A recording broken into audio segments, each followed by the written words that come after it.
Good morning, everyone, and welcome to another Catalyst Conversations webinar, part of our Catalyzing Change in Chemical Sciences project. My name is Dr. Zeljka Krpetic, and I'm a PI for this project, and I'm welcoming you this morning from Salford. So this is Northwest UK, if you were not aware of our university, and we're based in the School of Science, Engineering, and environment. Our project is an EDI research project, collaborative in nature between the University of Salford, University of Kent, and University of York, and it gathers together a large number of project partners, student partners, project students, our project supervisors and allies who are all working together in the background to bring significant change in how minoritized and Black students are perceived, and we are trying to change their career pathways and give them more access to research and things that universities are not usually offering to them. So as a result of our work together, we have co-designed this webinar series with our student partners and our project students, and it's all been a hard work of our students and partners to produce this webinar together. So today we're gathered again with welcoming Dr. Umran Ali, who will present a very hot topic today, which is how to get a job one-on-one, developing a lifelong professional framework. We have 2 more sessions, so if you're interested in following us further, please use this link to sign up for the next 2 sessions. I'm going to invite Umran now to take over, but this session will explore challenges that ethnically minoritized students are facing in today's job market, and introducing some important EDI perspectives and principles. So please make sure that you leave your comments and thoughts in our Padlet. That will be available to you throughout this session, so we can use this as a feedback to reflect in our watch parties as well. They're happening in Kent and York. So welcome, Umran. Good morning, and over to you. Hi, Zeljka. Thank you. Good morning, everyone. I'm just going to share my screen very quickly. Entire screen. It'll take a few seconds. Can I just confirm that you can see the screen? That should be. Oh. Zeljka, sorry, can you confirm that's showing the presentation?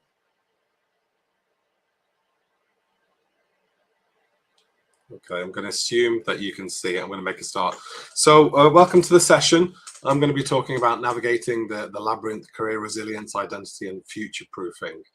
And obviously, this is part of the Catalysing Change in Chemical Sciences project led by my super talented colleague at the university, Zeljka. So I'm delighted to be back here talking again about my session. So just to give an overview, the overview of the session is this is really aimed at how students and early career researchers can build long-term career resilience in a competitive and evolving job market. So in this session, we're going to explore practical strategies for developing a lifelong personal framework for career success. The session is going to address EDI considerations in recruitment and employment, and support participants thinking critically about your relationship between things like a job, a career, and long-term professional growth. So I'm going to cover EDI, understanding EDI in a employment context, building sustainable career habits, navigating the very competitive job market, and really developing that clarity between a job, a career, and employability. So just for a little bit of background, I'm a senior lecturer at the university. I have taught here for a number of years, probably more than 2 decades. I've covered teaching, research, and consultancy. I've helped supported students taught anywhere from degree to PhD.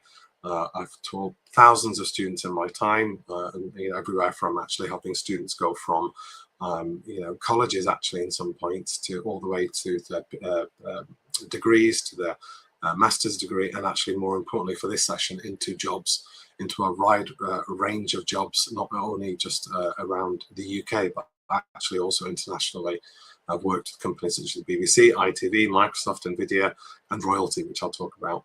And my work has covered areas of social justice and equality, and also have lots of different other roles in the university, which I'll talk about.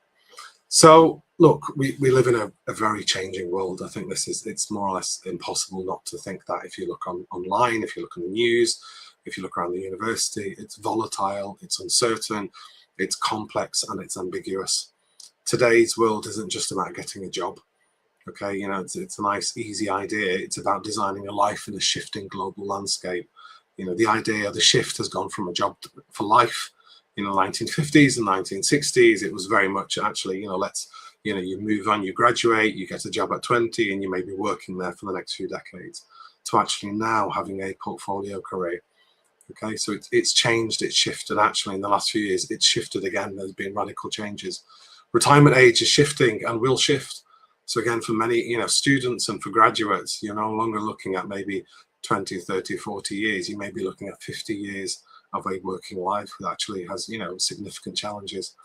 As always, everything I present and talk about today, it's not a solution. It's not a panacea. I wish I could give you a formula, a secret formula that would solve everything and enable you to get a job. But actually, it's not. Almost like, ChatGPT, it's a prompt. It's a little bit of information which you're going to try and experiment with. You may try a few things, you may fail, but eventually you will grow. And so hopefully there'll be a few things here that you can take away today and learn from. So in terms of the session, I'm going to talk about kind of 4 key areas. Obviously, understanding EDI and employment, job versus career and employability, navigating competitive markets, and building sustainable habits. Again, thinking about your career trajectory and your possible kind of span in terms of where you'll be engaging in this 40, 50 odd years. That's a really important part of this. So understanding EDI in employment context, the British context. Okay, so I think to start off with, it's really important for me to give you a bit of a reality check.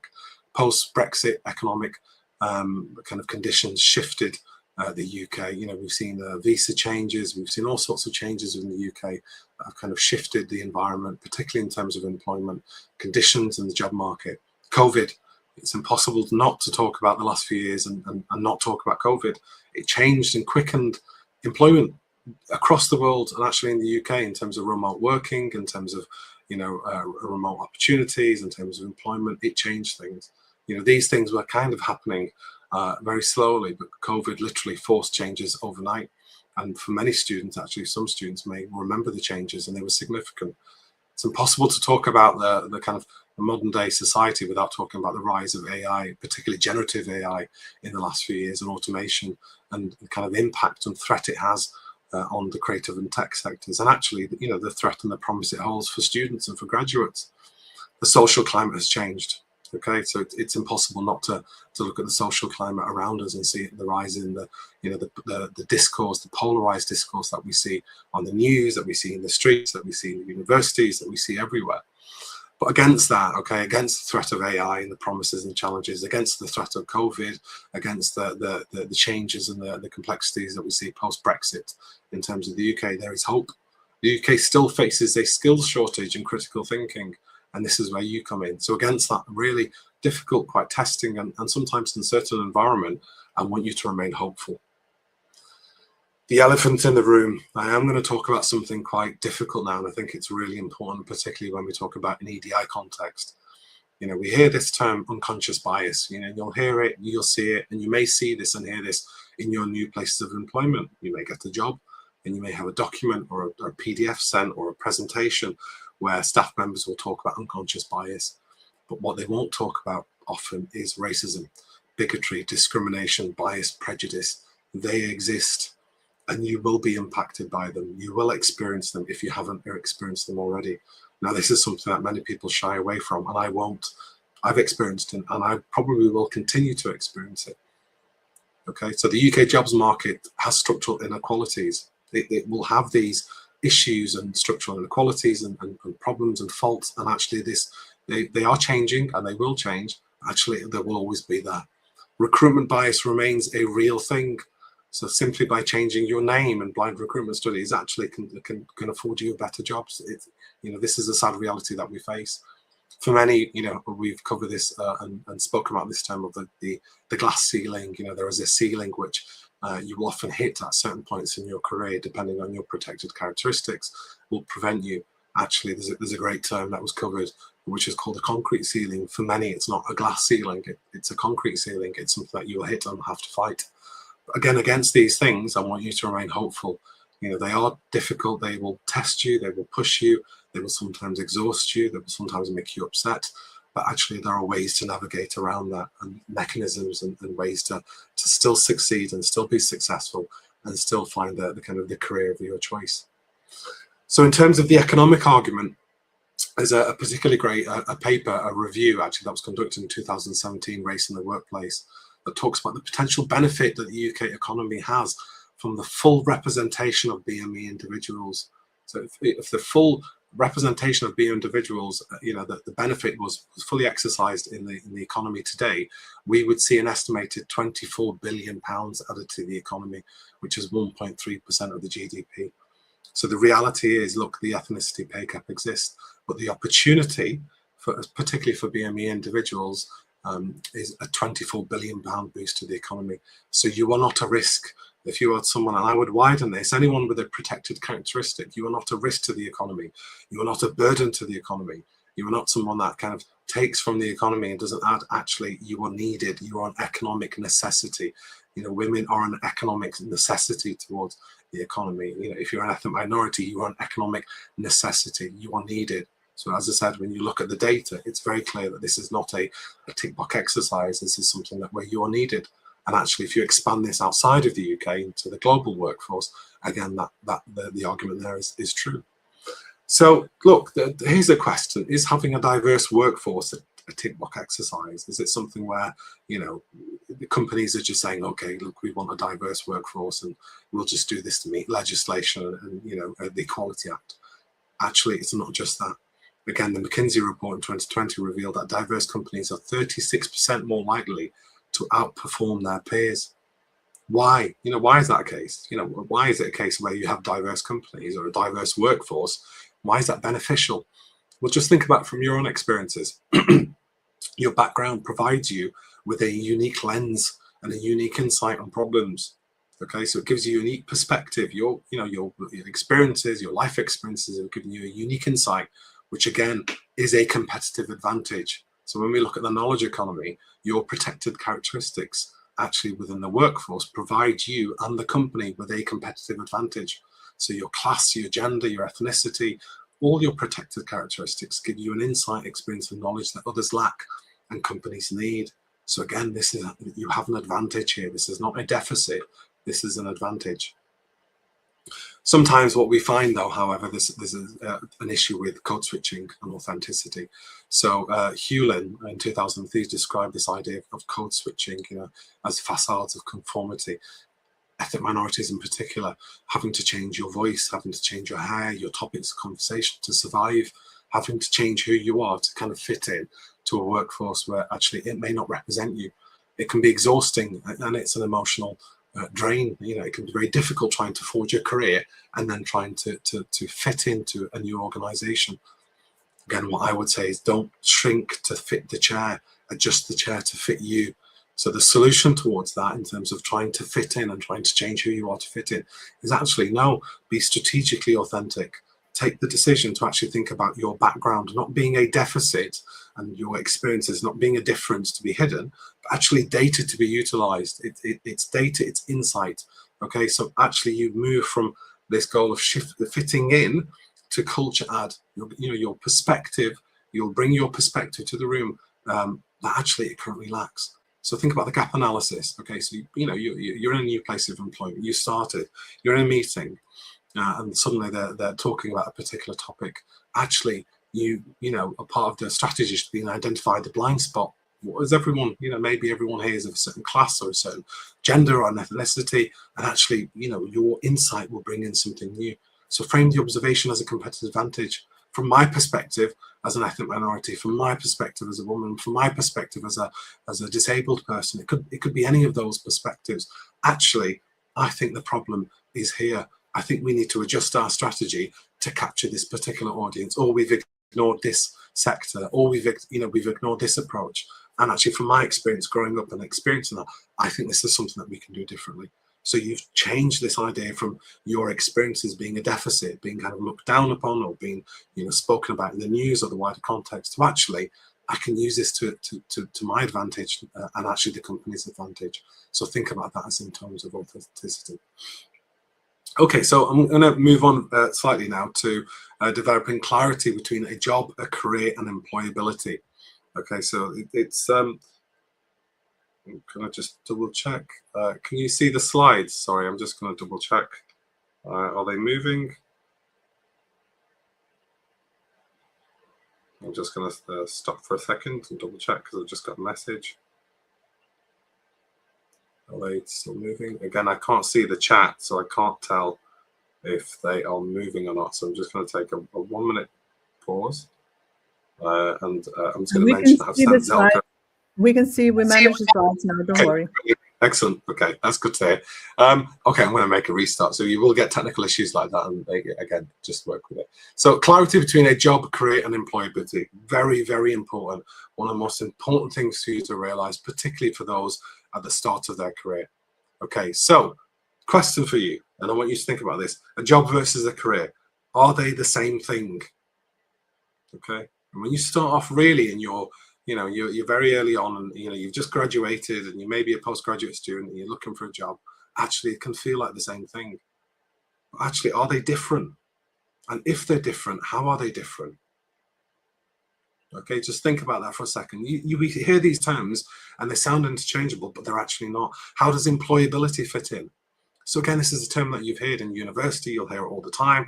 You hear it with your employment. How do they intersect? Are they the same thing? Are they different? How are they different? And I've put an image there. I was thinking about this morning, actually, of how they kind of intersect. And there's a reason why I chose that particular image, and it took me a while. So, okay, let's start with some definitions. A job is a transaction. It's a time for money. It can be short-term. A career really is your narrative. It's a narrative. It's a story of your professional life. It's that longer thing, not the shorter thing. And employability, according to York, is a set of achievement, skills, and attributes. Okay, so those are the definitions, but what do I mean by that? Okay, so a job is a transaction. It's time for money, it's short term. It can change depending on your goals at the time.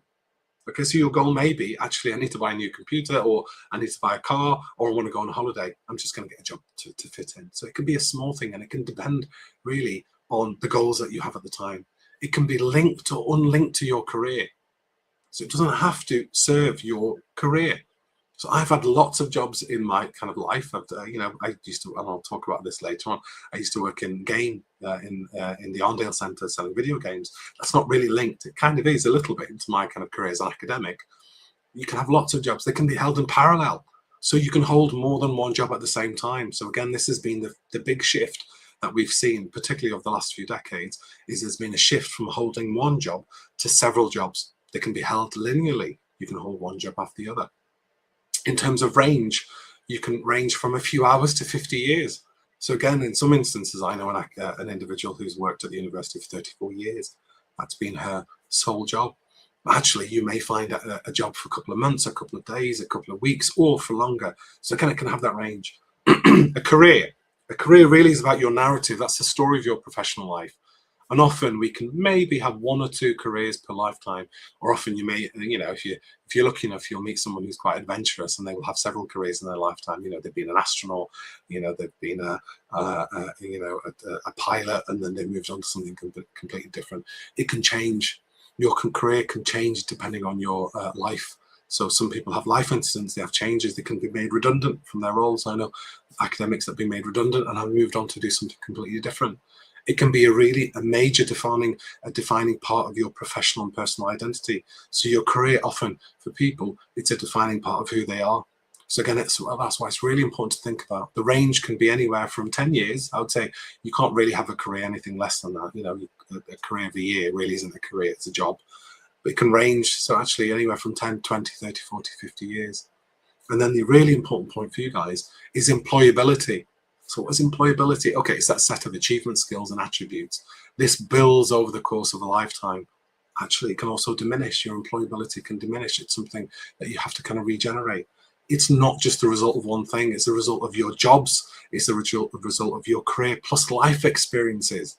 Your life experiences and the things you do outside of your jobs and your career serve your employment and actually help build employability. So again, this is a key point for you to remember. It does not require a job or a career. It sounds odd that actually my employability, normally you'd expect that to build in a job, which it does, or over the course of a career, which it does. But you can actually gain employability skills outside of that, which again is a really key thing for you to consider. Savikas actually talks about this idea of a career. So, you know, there was, you know, for years, many people and students were told, look, a career is like a treasure hunt. You go out and you find the perfect job, and that becomes, you know, an amazing career, and eventually you retire and, you know, you're having a wonderful life. Savikas said, no, actually, it's not that. You have to build your career. You know, it's an active thing. It's not something that just kind of falls.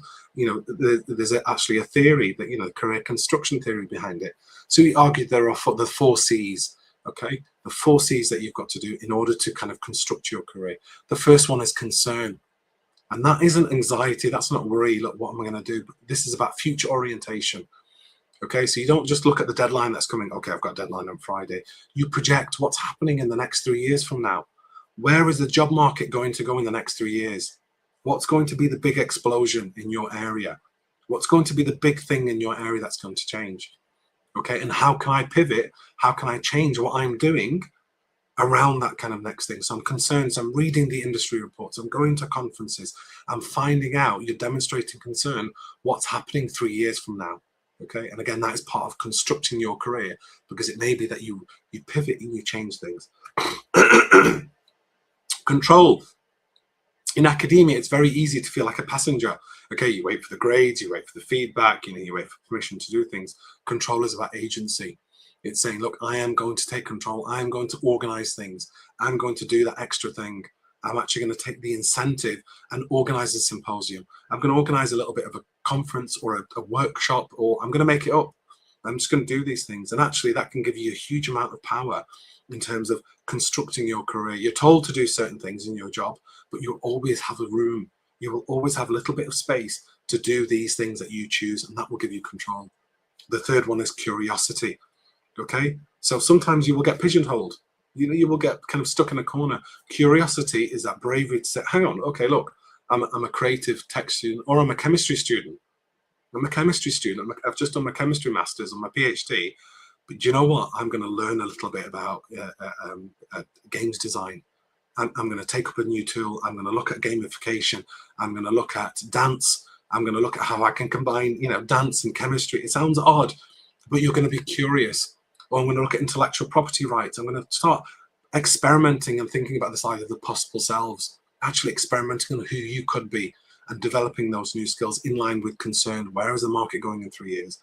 And the last one is confidence. Okay, and it will take you a while to develop this thing, and you may not have it right now, and you may be the most unconfident person in the world, or believe you are, but trust me, you won't be. Okay, it's not arrogance, but it's resilience and action. You will face barriers. You will face racism potentially. You will face sexism. You will face all sorts of things, and rejection. Guaranteed rejection is one of those things that will come. You know, things that you'll try will fail. Confidence isn't about kind of just ignoring that. It's actually what you do. It's the belief that you hold. Actually, look, it's okay. I've failed. You know, I've faced that. I've been rejected, but I'm going to get back up. It's almost like that quote from Rocky. It's no, you know, it's not about how hard you can get hit. It's about how hard you can, you know, what you do after you get hit and you get back on your feet. So actually, do I have the tools? Do I have the confidence to get back up? And I can handle this. This is okay. And you will develop that. So again, the 4 C's. Think about the 4 C's in terms of kind of constructing your career. This is the thing about employability skills. So we often hear about these soft skills. You know, we're developing these soft skills in university. I would say, look, no, they are not soft. Let's reframe that and actually don't talk about them as soft skills. Okay, so soft implies that they're optional, they're easy, they're, you know, these are easy things to do. No, okay. The reality actually is that, you know, technical skills in the UK have a half-life of 5 years. Human skills are durable. So let's not talk about them as soft. Let's talk about them as power skills or core competencies. So the World Economic Forum report, Future Jobs, said empathy, active listening, and leadership are now the top tier economic assets. So in terms of your kind of the soft skills that you want to look into developing, or actually you have developed in the university, emotional intelligence, the ability to manage your own emotions and influence others. Daniel Goleman talks about that being the primary differentiator between good employees and star employees. How to manage people's emotions and influence others. I would completely agree. Cultural intelligence, the capacity to function effectively across national, ethnic, and organized cultures. Again, we're not talking about having organizations now sometimes that are just local. They may be national or international. You may be working for an international organization. So that ability to work across different groups is critical. So your diverse backgrounds are not a barrier. They're a high CQ asset in a globalized market. Again, you are not just part of Salford. Salford is part of a global network, global universities, many different organizations and cultures working together. Adaptability quotient, your ability to unlearn and relearn. So again, as part of university life, you've seen this, you will learn something, you will then develop new skills, you will unlearn and relearn. So again, these are three really important kind of skills. And the AI context, okay, so humanics, Joseph Ayoun talks about humanics, the integration of technical literacy and human literacy. Okay, so AI, look, AI is a big threat, and it is a threat at the moment. It has potentials, across the board. It will be faster and quicker at processing data. It can, it can take an Excel spreadsheet and process it within, 2 seconds and give you data from that. But what it can't do is negotiate a sensitive contract. Okay, what it can't do is mentor a struggling student with that human touch or lead with moral courage. There are still things that it can't do. These are the things that add value, okay, to an organization, and these are the things that you have to offer. Okay, so think about that. Not just your technical skills, not just your soft skills, but think about those as power skills. Okay, your empathy, your listening, your teamwork. It's the reason why we ask you to work in teams and do group work, which many students sometimes don't like. But we are trying to encourage and develop those kind of power skills, which are really important. So in terms of actually developing that wide range of skills, it's called the T skills, the T-shaped people. So what you'll do is you'll develop a range of different skills, and this is why employers hire. They hire for the horizontal, your skills. And again, there's an example there in UI analysis, coding, testing, and deployment. Okay, but they retain for the vertical.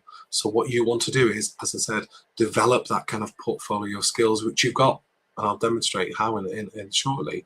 So, it's not just your technical skills in chemistry, just in terms of experimentation. That may be the kind of the deep expertise you've developed in your PhD or in your master's, your undergraduate degree. But things like teamwork, things like your listening skills, things like, communication skills, your writing skills, those are your kind of generic skills. Those are your broad skills that employees are looking for.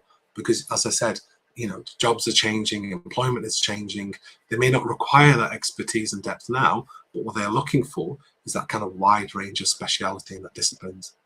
Thinking about the ladder. So I've spoken about this idea of a career ladder, this idea, you start on your job and you kind of move incrementally. That is obsolete. It's gone. The new model really is this kind of squiggly career. Okay, so lateral moves. Sometimes you may not move up in a job. Sometimes you may move sideways. It sounds odd, but actually that's still learning. So moving sideways is actually still a move. Why? Because learning is progression.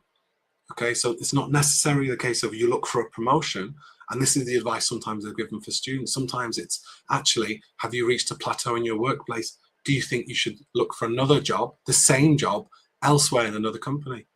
That sounds a bit odd. No, actually, it's a very useful thing to do. Why?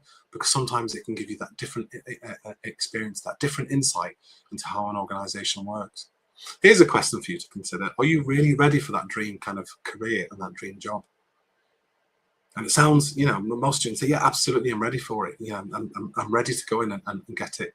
And actually, I'd say sometimes, actually, the answer may be no. Okay, so what you've got to think about is use jobs as a stepping stone to build and develop your skills. Remember, you can have more than one job. So look, that period between, graduation and looking for jobs, you may have a period of time where actually there is nothing. And what I would say to you, there's nothing stopping you from developing a kind of an approach, which is, look, I'm going to do more than one job. And it sounds odd, but yeah, as I said, I mentioned I used to work in game, which I'll talk about shortly. You can work in Tesco. Maybe your approach is, look, I'll work in Tesco for 2 days a week and I'm going to develop the people skills. I'll work stacking shelves. It sounds odd, but that is going to help me develop people skills. Maybe my people skills aren't great. Okay, and then on top of that, maybe for 2 days a week, I'm going to do some remote work. Again, remote opportunities and remote working is huge. There are whole, websites and organizations and companies dedicated towards, looking at providing remote work opportunities. Maybe I'll do that to develop my technical skills and my, communication skills. And actually, okay, I've got 2 days a week. What do I do in that 2 days a week? Think about employability. Don't need a job. Maybe I do charity work. Maybe I do charity work, develop empathy and understanding, and actually how to work with, it could be, homeless individuals. It could be working for a women's shelter. It could be all sorts of charities out there, and they are always looking for help.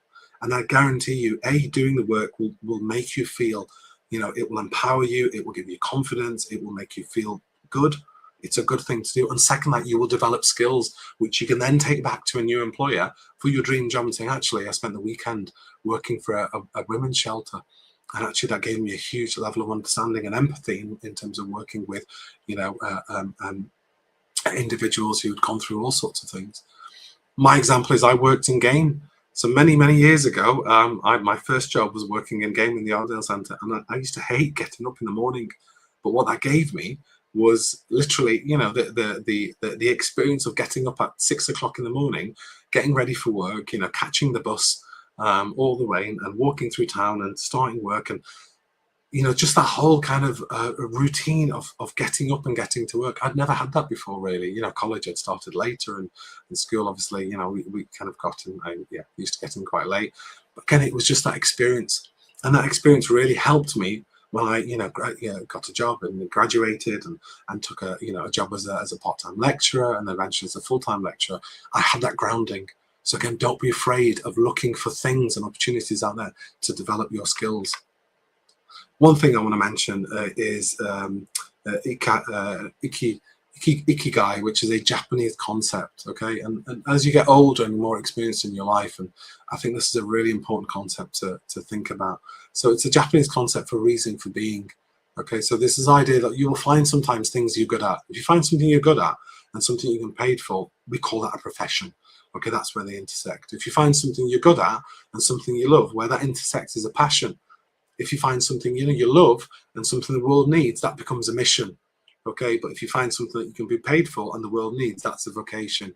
But what you ideally want, what is the goal, and what should be the goal, is this idea of reaching a point of where all four things can intersect. All four things can kind of combine, and you get this kind of amazing combination where you find something. It could be a job, it could be, as I said, hopefully a career where something that you're good at, something the world needs, something that you love, and something you paid for intersects, and you end up with something which is wonderful, that wonderful intersection. So this could be an aspiration, and I want you to really kind of think about this, because actually the world is your oyster. What could I find in terms of my skills? What am I good at? What can I get paid for? But what do I generally love, and what does the world need? And I would say I have found this in higher education. I'm good at teaching. I can get paid for it. I love games. I love landscape design and AI, and actually the world needs it. And within higher education, with that Salford, I think that intersection between actually this is where the place I can do it. So again, just think about this. It's not just about kind of pay and salary. It's really about well-being, which I talk about later on. Okay. Navigating the competitive jobs market. Let's just move on now. The hidden jobs market. Most jobs are not found, they are created. They are created in conversation between people who trust each other. That's by Reid Hoffman, the co-founder of LinkedIn. There's a stat, according to Forbes, that says 70 to 80% of jobs are never formally advertised on job boards. Now, isn't that shocking? Isn't that kind of strange to think about? Actually, if 70% of jobs are never advertised, how am I going to get it? How am I going to, enter that? The trap is most graduates spend 100% of their energy refreshing, going to Indeed or Glassdoor. That's the visible market. That's what people see. That's the shop front, and everyone's fighting there. Okay. And then you've got this other side. Why do employers hide jobs? Why are they hiding jobs? They're not really hiring jobs, but because it's a risk. Hiring a job based on a CV is a risk, because it's just a paper exercise. Yes, they'll have processes and forms and things, but it's always still a risk. Hiring a referral is high trust. If you can get someone in a company offer a referral of someone saying, actually, I know this person, I've worked with them, I think they're good. You know, you want to interview them, and obviously they still have to go through an interview process. That is low risk.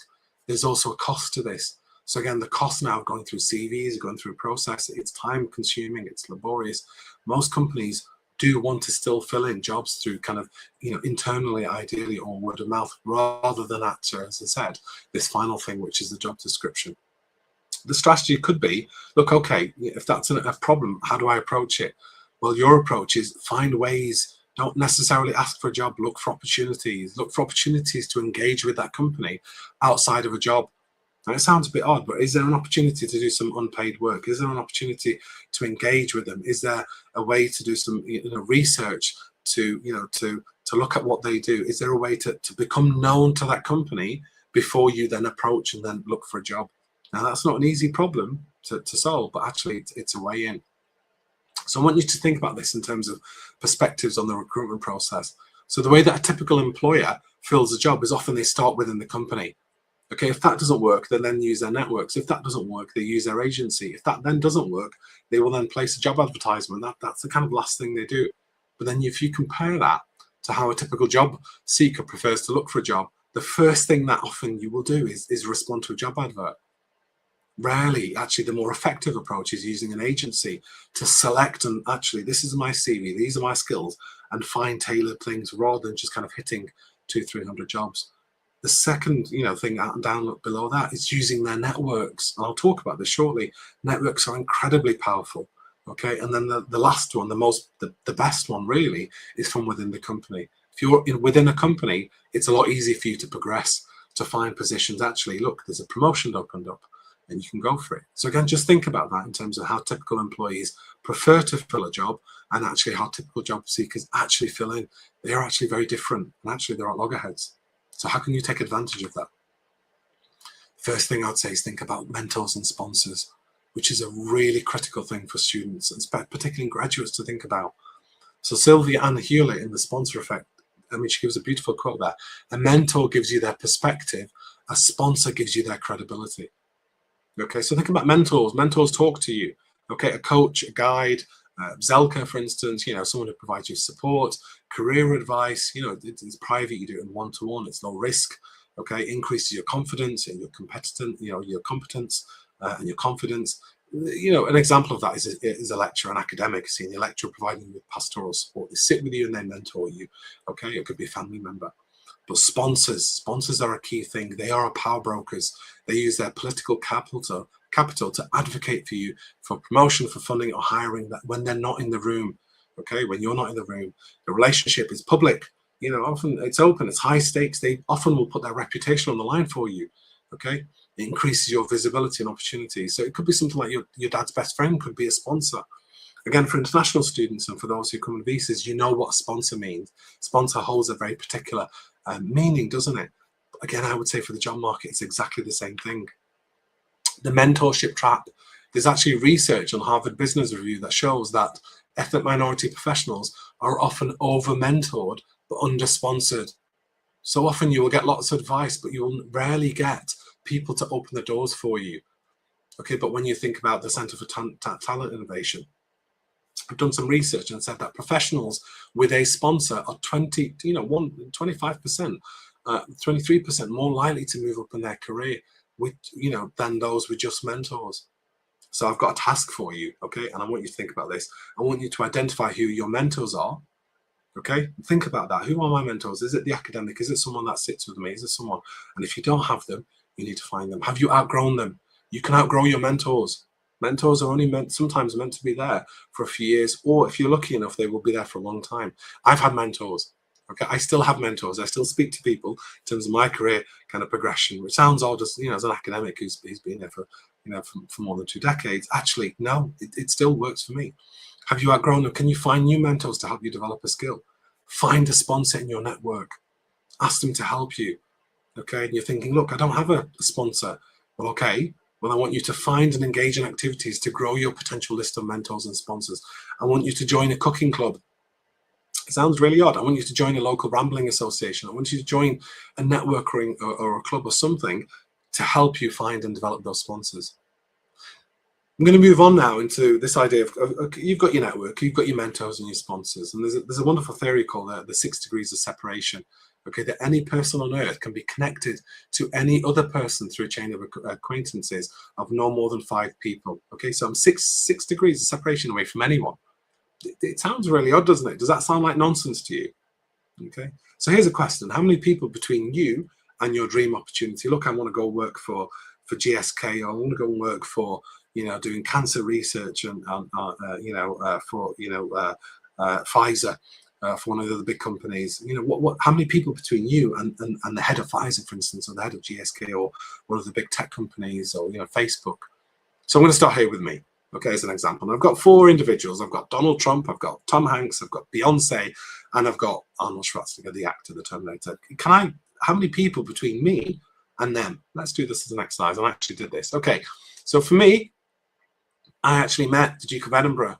He's not within my network, when he opened up Media City. So when he opened up Media City in 2000, I think it was 11, I opened up Media City to the Duke of Edinburgh. I met him and took him around. I'll show you a picture later on. Duke of Edinburgh has met Donald Trump. So actually, there's only one person between me and Donald Trump in terms of the network. Let's try it again. The person that you see there, unfortunately, passed away several years ago. She was a wonderful colleague on the Asian Media Awards, a fellow Ali, Umran Ali, a wonderful co-organizer for the Asian Media Awards, which is something that we still run today at the university. But she introduced me at the time to Art Malik, the actor, who was there at one of the Asian Media Awards. Art Malik starred in True Lies, the film, with Arnold Schwarzenegger. So again, it's odd to think how small these networks are. Let's try Tom Hanks. One of our graduates, actually someone who worked with a late colleague, Denise Vernon, a wonderful colleague, was the writer for Goodness Great for East is East, Ayub Din Khan. Ayub Din Khan, one of the actors he worked with in East is East, is Om Puri. Om Puri worked in Charlie Wilson's War with Tom Hanks. So again, it's shocking to see how close these kind of networks are. Okay. There you see on the right hand side, Jamil Shaukat, one of my former students. Jamil is now he's a music editor. So now he's worked on music videos. He's done some amazing things actually after graduating. One of the videos he worked on was with Ed Sheeran. So he worked with Ed Sheeran and Stormzy on a music video. Ed Sheeran worked with Beyonce.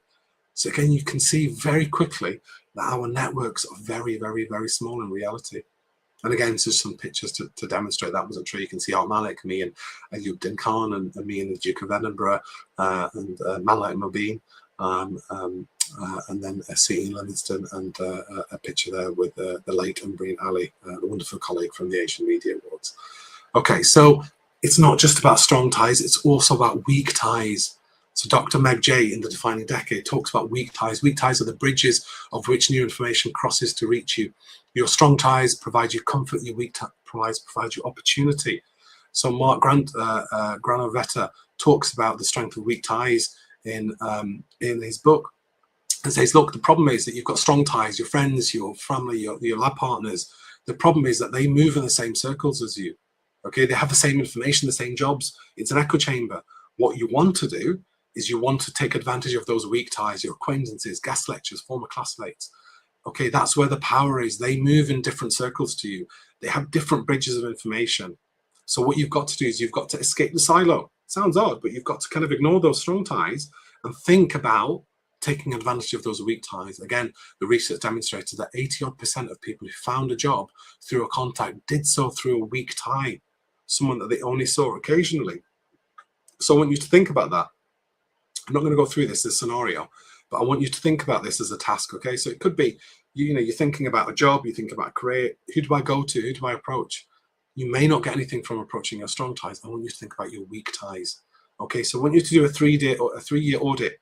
I want you, not right now, after this session, I want you to go through your phone. I want you to go through your Facebook, your LinkedIn, your contacts. And I want you to find 3 people that you haven't spoken to, okay, in 12 months. And I want you to reach out to them.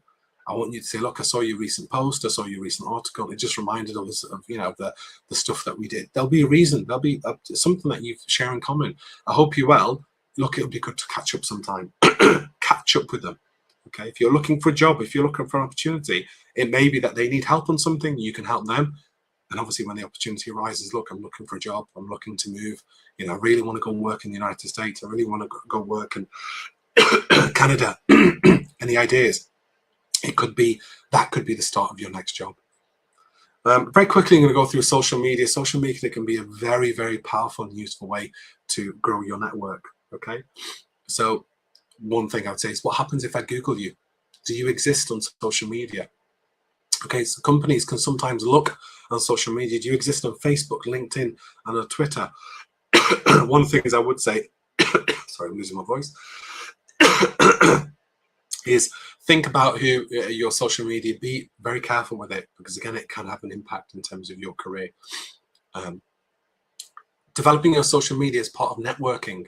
So again, I'm not going to go into the full detail, but networking will be a very, very important part of what you're doing and how you're doing it. Okay, so think about your career network. Okay, make use of your contacts. Everyone has contacts. Okay, think about your neighbor. Think about the person that, you know, the taxi driver who may drop you off to school or university. Okay, think about your next neighbor, the person you meet at the shop. They will have contacts, and those contacts can be part of your kind of network and help grow it. So your doctor, your dentist, you know, the person in the cafe, your hairdresser. Again, it sounds really odd, but those are your contacts.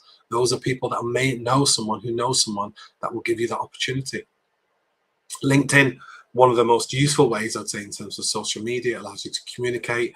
It allows you to grow kind of your professional network. Small tips: make sure you've got a complete profile if you're serious about kind of developing your professional identity. Professional photograph, okay, and show your professional headline, you know, connects you as a professional.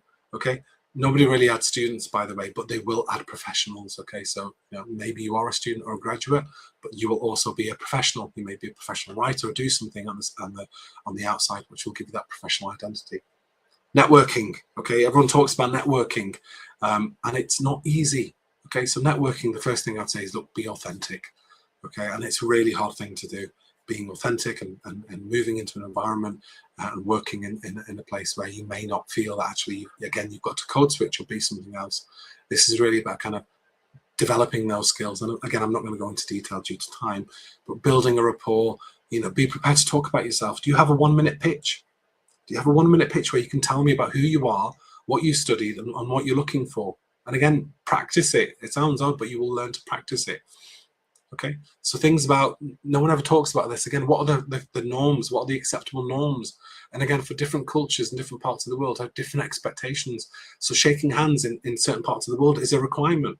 Holding eye contact is a requirement. In some parts of the world, it's considered to be quite hostile and aggressive. Facial expressions, learning how to smile, your tone of voice, the physical space. Believe it or not, there are different kind of cultural norms about how much space should be kept. And again, if you're not familiar, ask or go to those events and actually see. Okay, levels of formality and informality. Again, in Japan, Japanese levels of formality are very different to, you know, say British levels of informality or formality, which again can be quite different to if you know, network in the United States. Is there an etiquette for online interactions?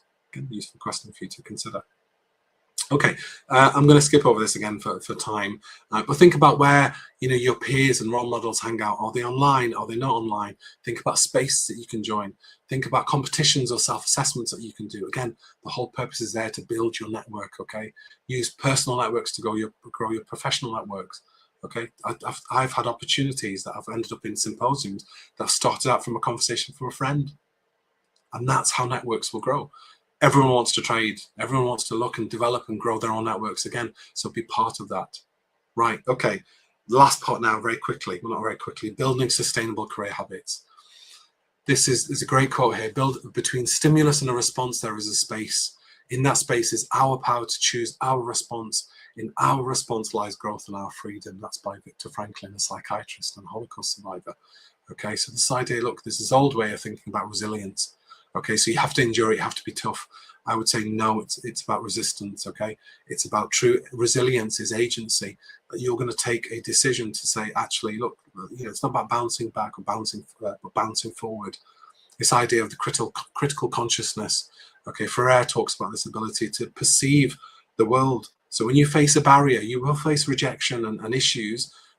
Don't put this down to a personal deficit. Don't say, I'm not good enough. It may be the system out there isn't good enough. It may be the structures that have failed. So don't internalize this. Don't internalize failure of thinking if you don't have a job and I'll talk about this in a second, okay, in terms of rejection, it may be a problem with the system, in which case you think, okay, I'm not good enough for that position because there may be something wrong with that employer. I'm going to move on. There will be a space where I can find. The other thing as well I would say is, look, burnout is not a badge of honor. I really want you to think about self-care, okay? So this idea, you know, Sherman James talks about this, John Henryism, this idea of where we cope and we try and do things and we end up burning out and your career ends.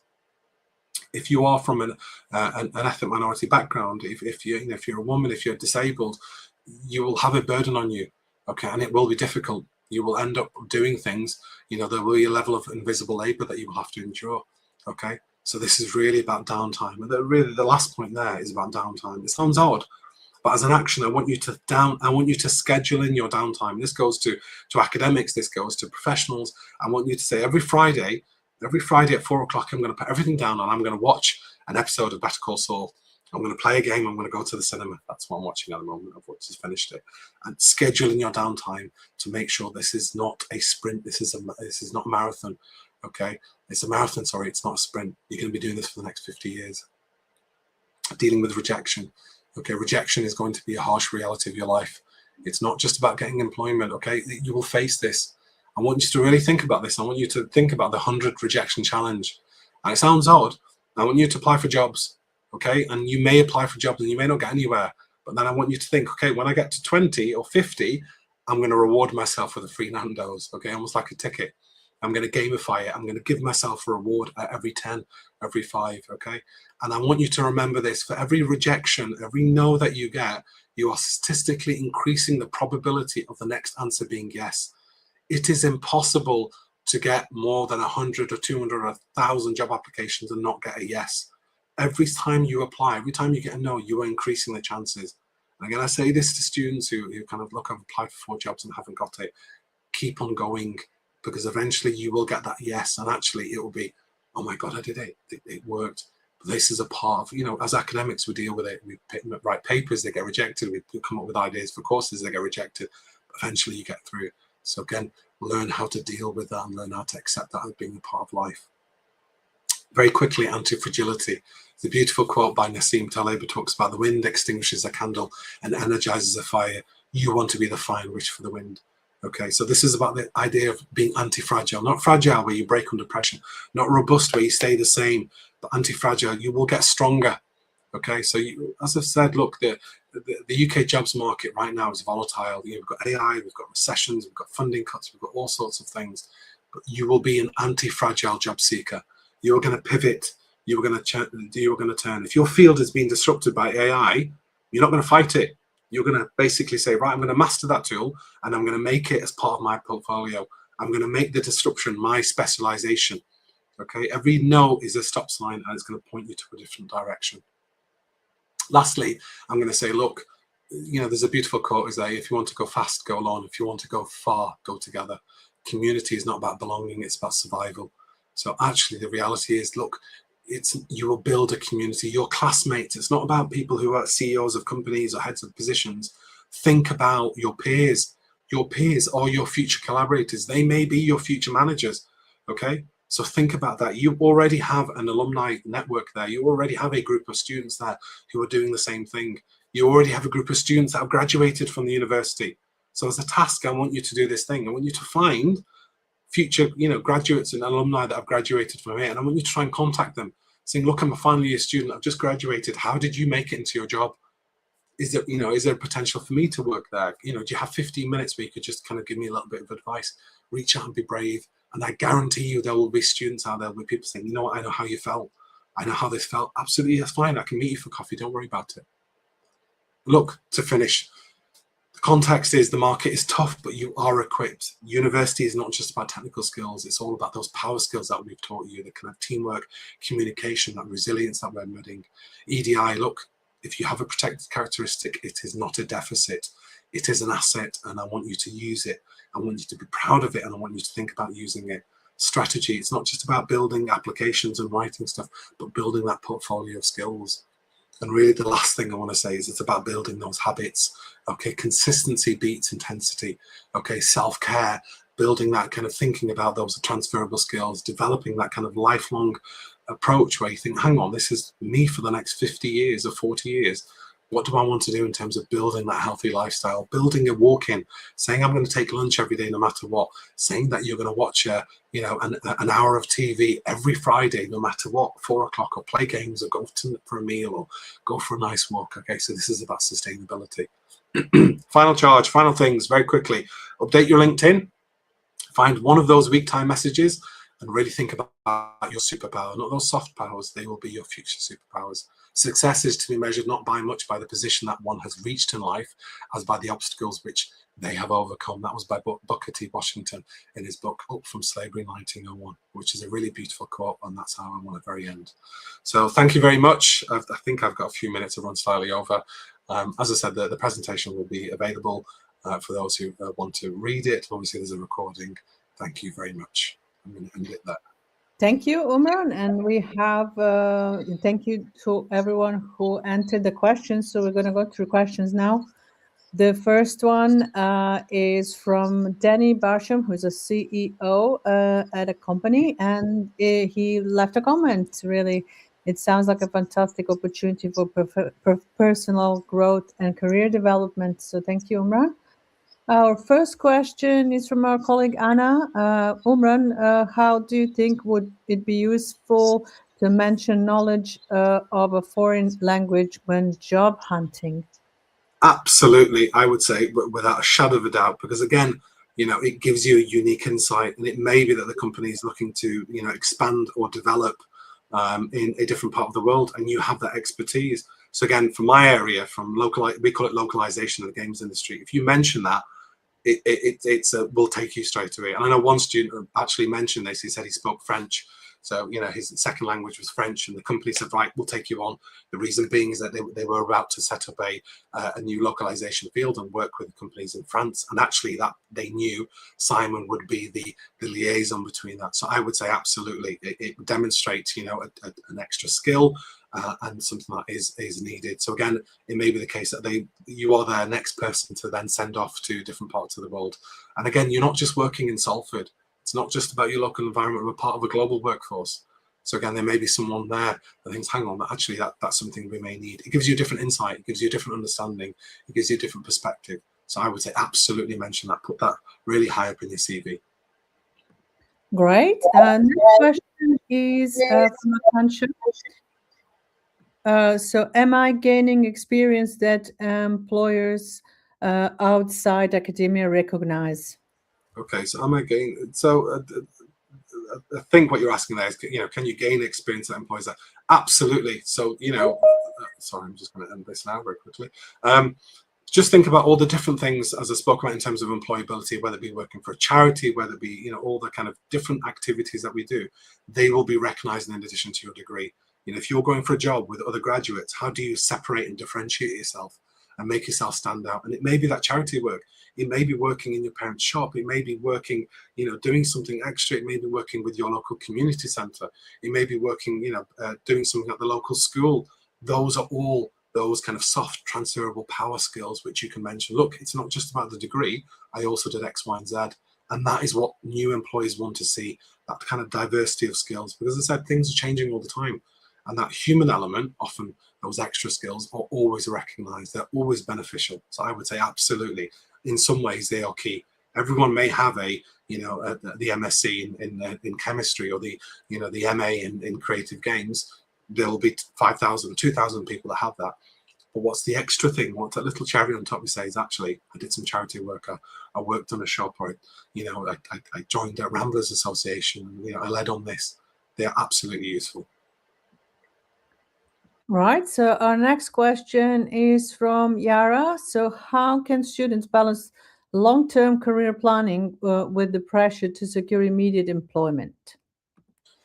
Again, long-term career planning with the pressure. That's the first thing I'd say is look, in terms of immediate employment, is it a job that you're after? What's the goal? Is it just to pay the bills? And there's no shame in thinking, actually, look, I'm only able to secure a job in Tesco or a job elsewhere. Actually, the good thing is most of our graduates do find highly skilled employment.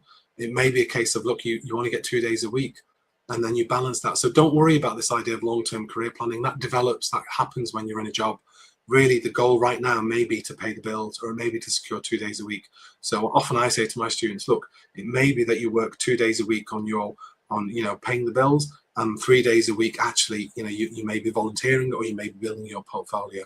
So I would say don't worry about that. Long-term career planning develops and will develop. Right now the pressure may be, look, I need a job to pay the bills. It will happen and it will find. Be flexible. Don't just think about Salford. Don't just think about the Northwest. Literally think about the world. We have a global workforce and so you may be remote working for 2 days a week. And then, as I said, working locally for a charity. You can do all these things at the same time. Going through more questions. Umran, you're very popular. There's a few more coming after this one. If you had to give one piece of advice to students trying to break into competitive industries, what would it be? One piece of advice, just don't give up. You will win through. Just persevere. Learn to take rejection. That's the number one thing, and internalize it. I always say this, and I've got a letter. I should have showed you this. It's a rejection letter I received 20 odd years ago, and I framed that letter. And it was that, Umran, you're not good enough to get the job. And I was heartbroken because it was for the games industry I wanted. But the person had written a whole letter in terms of what I should do and how I should reframe my portfolio. And I thought the worst thing that they could do was ignore me. The worst thing someone can do, the worst thing they can do is not giving you feedback, actually giving you feedback. And that letter, I looked at and thought that person had so much care. They couldn't give me the job, but they gave me advice. And I actually took that advice on board and reframed and eventually got work. And I've kept that letter, and it's 25, 26 years old or something. And I framed it because it was so powerful. So do not give up, because you will get through. If this is something that you're passionate about and something that you really want to do, you will get through. And I say that from having looked at thousands of students, from students who are now living in, one of my students who lives in California, he lives in the United States, he's one of the world's best game writers. He started off here. He started off in Salford many years ago thinking, maybe I can do it. And I said, look, just don't give up, carry on. So I would say just persevere, put your head down, and you will get through. Okay, and the next one is from our academic partner, Dr. Sarah Withers. How would you advise students to approaching a mentor? Would you suggest it is someone they directly linked to their work? I think with mentors, again, they can come from different aspects of a student's life.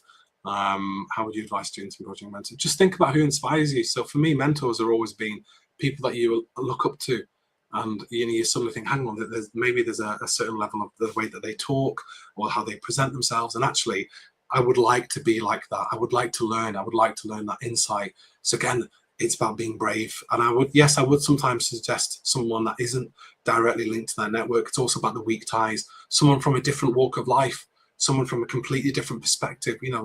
Maybe you are kind of in an echo chamber where you've got that kind of it's an echo chamber, and you want someone from a different perspective, different walk of life, a different gender, a different ethnicity, a different approach to give you that perspective and actually help you reflect on who you are and help you grow as an individual. So I would say for chemistry students, or for those in the science school, go and get a mentor in the creative arts if you can. Get a drama mentor, someone from drama, someone from performance, a singer, a writer, because that's someone that you've probably never engaged with. Okay, and it's the same with me. It's the reason why I really like working with the science school, is often I work with people from a very different background, very different walk of life, and actually it gives me a sense of richness and a different insight and perspective. So I would say be brave, just ask. It will never go wrong. Just say, look, would you advise, would you mind giving me 15 minutes to talk about how I develop X, Y, and Z? And I guarantee you 9 times out of 10 people will be touched and people will help you. So again, be brave. That's very good advice. Another one, I see a lot of applications that look identical due to the use of AI for this part of the process. So what advice would you give to students facing those applications and considering AI as a tool? Okay, so again, separate yourself from the competition. Everyone's doing this at the moment. So they're putting in their CVs and ChatGPT and getting and what we're finding is employers are also doing this. So employers are also using AI and using AI to filter out other AI. Separate yourself, okay? So, obviously you don't want spelling mistakes. It may be a case that you pass it through just to give you a little bit of help, but then tailor it. spend that time on knowing your CV and looking at it and tailoring it and adding that uniqueness. It could be the way it looks, it could be something different. It will be spotted. And again, there are apps and employees that are using AI tech now to filter, obviously, machine-generated CVs and portfolios. The worst thing is that you put in an AI application, you don't read it, and you get the interview, and suddenly you're asked questions, you know, on a thing that you don't understand. So again, really, this is your first foray. This is your first, you know, entry point into that employer. Know it, don't use it. It's a very seductive and easy thing to use, but I would say, you know, in part it's a tool. Reduce it back to a tool, and then add that uniqueness to it. What is something that's unique about you? And there is, even if you're an undergraduate, even if you've just graduated 2 weeks ago, there is something unique about your journey and about you that an employer wants to find and seek.